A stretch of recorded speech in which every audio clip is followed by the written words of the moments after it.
afternoon. Some of you guys might know me as that girl with food allergies. Well, hopefully not for long, but I'll get back to that. There are a lot of challenges that I've dealt with over my 6 years at T. At the time, they were extremely stressful, lonely, and even scary. But I was able to persevere with help from my incredibly supportive friends and by pushing myself not to give up. I joined T in 3rd grade at the peak of COVID-19. Not knowing anyone in a new school is one thing, but moving to a new place and not knowing anyone in the whole community is something else. Coming from San Francisco, I was used to seeing crowds of people all the time. However, I couldn't even meet people in Truckee because of COVID, so for a while, it was just my family and I. I even had to do school online alone in my bedroom. When we were allowed to go to school in person, we had to sit on logs in the forest with masks on and keep our distance. This made it really hard to meet people, so I only had one friend for a really long time. However, at the end of the school year, I was friends with almost everyone in my class. This was when I really started to feel like I belonged at T. 4th grade was the year we had our first backpacking trip. The night before, I woke up and didn't feel good. My mom assumed it was just nerves. I thought she was right because I hate walking and was definitely scared I was going to be super tired and in a lot of pain. I remember the hike being hard, but also a lot of fun. I got to hang out with my friends and play games. However, that night was horrible. I woke up with a headache and was super dizzy. This made me feel nauseous, then my stomach started to hurt. So I ended up getting no sleep, which caused me to have a worse headache, and the cycle started all over again. The teachers thought I was dehydrated. This made sense as I also hadn't drinking a lot of water during the day. The morning after was fine. I was obviously super tired from getting no sleep, but so excited to go home.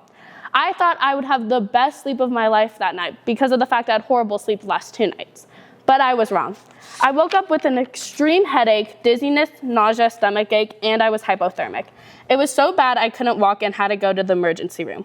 To this day, no one knows what happened, but this experience had a major impact on my mental health. I had horrible anxiety when it came to fieldwork. Don't get me wrong, the days were so fun. I loved hanging out with my friends, making inside jokes, and lasting memories. However, during the night, my anxiety would wake me up. My brain would tell me, you're having a massive migraine, you're gonna vomit, you're gonna die. I knew it was all in my head, but I couldn't stop thinking about it. This actually caused me to not feel good. I've been to therapists and doctors about my anxiety. I even stopped going on some field work.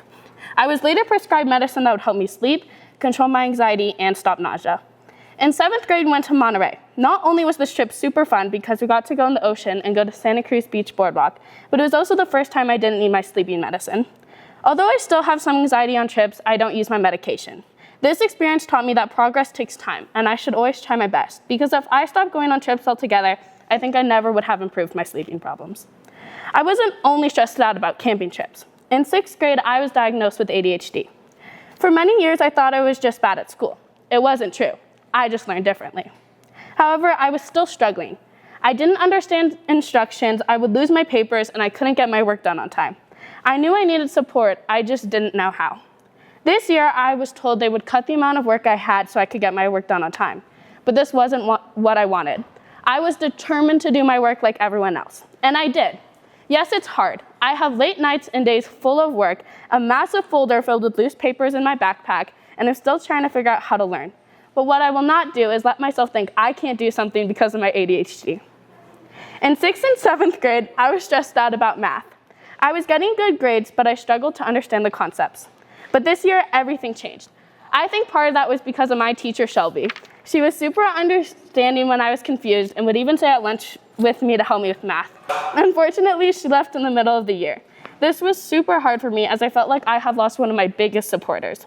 However, Shelby taught me to always try my best, take my time, ask for help, and it's okay to get something wrong. I have taken this advice with me throughout the rest of the school year, and I'll continue to carry this advice with me throughout life, even if I'm not doing math. On top of all these challenges, I also have to survive life-threatening food allergies. At the beginning of this year, I started a food allergy tolerance induction program. I'm allergic to peanuts, tree nuts, and shellfish, but hopefully this program will make it so I'm not.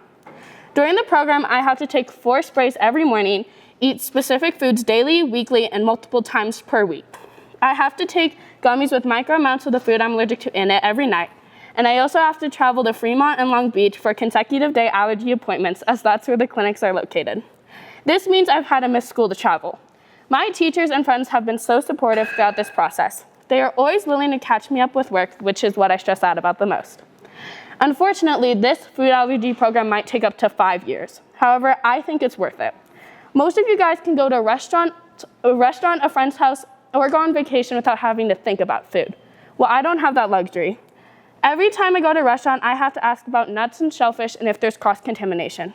Sometimes they say I can't eat there because it isn't safe or there's just nothing for me to eat. If I go to a friend's house with homemade food, I can't always eat it. Though it may not contain nuts or shellfish, it's possible that the ingredients being used may contain nuts or shellfish. This is really hard to explain to people as they often don't check that part of the label and don't think it matters. When I go on vacation, I have to do a lot of research on restaurants to see if I can safely eat there. If I go to a place that speaks a different language, I have to print out cards in that language that list my allergies and how the foods affect me. I even have to search up medical care, like if there's a hospital nearby, so I know where to go if something happens and that I can get there in time for help. I can't even imagine my life in the future if this program works, but I do know the first thing I'm gonna do is walk into a bakery and order whatever my heart desires. Having food allergies has taught me responsibility and advocacy at a very young age. When I was 4, I went trick-or-treating. I would knock on the door and say, "Trick or treat, is this gluten-free?" Even though I was allergic to nuts. This was an example of younger me trying to advocate to people about my allergies. This was also me being responsible as I didn't want to eat the foods I was allergic to. But it was definitely hard because I just wanted some candy. My friends, Emmy, Evie, Nayeli, and Scarlett have helped me the most throughout this process. Many of them also have dietary restrictions, so it's easier to explain my allergies as they understand what I'm going through. They won't even eat the food I'm allergic to around me unless I reassure them. They are so safe, I have to tell them 20 times it's okay if they eat M&Ms next to me, even though they say may contain nuts. This is only one example of the immense amount of protection that they have from me. As I reflect on my time at T, I realize a lot of my growth and skills have not been taught in the classroom. While at T, I found my love for musicals.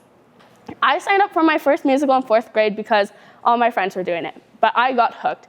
As of today, I've done a total of 21 productions. Acting has impacted my life in so many ways. I'm better at thinking on the spot, public speaking, and of course, singing, acting, and dancing. Thinking on the spot is a big part of performing because the show has to go on even when there are mistakes. This performance skill helps too because sometimes I forget what I'm saying during a presentation, so I have to improvise. Whether I'm stumbling over words, lost my page, or forgot what I was saying altogether, I'm able to keep going without making it a big problem. Performing has made me able to talk in front of crowds while being nervous. This is probably the reason I'm able to stand up here today without having a massive panic attack. I often get really nervous before a show, but I have to perform anyway.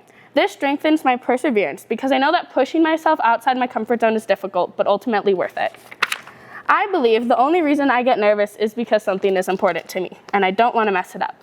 Just like now, I'm 100% terrified as I stand up on the stage talking about my experiences at T, and even more terrified when I think about the years ahead in high school. However, I know it will be over in a blink of an eye. I mean, it feels like yesterday my mom was yelling at me to hold up a sign that said first day of kindergarten. And it'll be these moments that I look back on when I'm struggling and need proof it's worth it. I now see bad days and struggles as opportunities for happiness and growth. Because if everything was perfect all the time, happiness wouldn't be special, I wouldn't have a reason to be proud of myself, and there would be nothing to look forward to. T has provided opportunities for that. Overnights can be exhausting, but worth it for the memories. Schoolwork is hard, however, the pride I feel when I understand something and can help my classmates is so rewarding. Even writing this passage was hard, but I got to remember the growth that I've made and how these experiences shape the perspective of my future. Thank you for listening.